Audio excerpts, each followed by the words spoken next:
share ko lang sa inyo kabayan, no, yung yung sitwasyon ng mga skilled worker.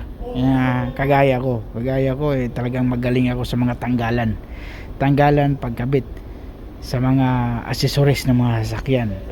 Sa Toyota normal lang yan, kasi hindi naman yung Toyota, hindi mahirap yan hindi mahirap yung Toyota, mga Nissan, so saglit lang yan. Yung mahirap kabayan, kasi dati kabayan, kwento ko sa inyo, sa Saudi pa ako, so takot akong magtanggal ng mga accessories. Sa Saudi pa ako, pero dito natuto talaga akong magtanggal, kasi dito tatanggalin talaga lahat ng mga accessories.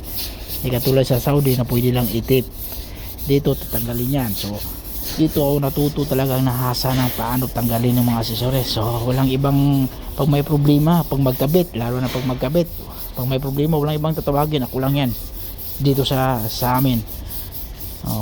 Tapos ngayon marunong din tayo mag primer, kasi hindi naman tayo latero lang. So kung anong kailangan, tatrabuhin natin. Hindi tayo kailangan maging matuto tayo sa lahat, para hindi naman tayo habang buhay magtatrabaho. Tandaan nyo yan mga boss, kahit pa hindi tayo pwedeng habang buhay magtrabaho, kasi wala kailangan matuto tayo sa iba. Kung sa pintura lang, gusto ko matuto sa pagpintura pero saglit lang yan, at least matuto na tayong mag primer, magliha, paano mag-align.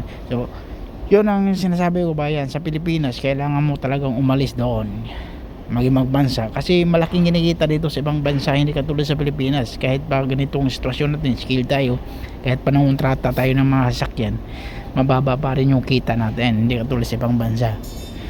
So yun ang sinasabi ko, na mahirap talaga sa Pilipinas. Sayang yung skill natin, tapos sa ibang, ang punto ko dito, sayang yung skill natin sa ibang bansa nakikinabang.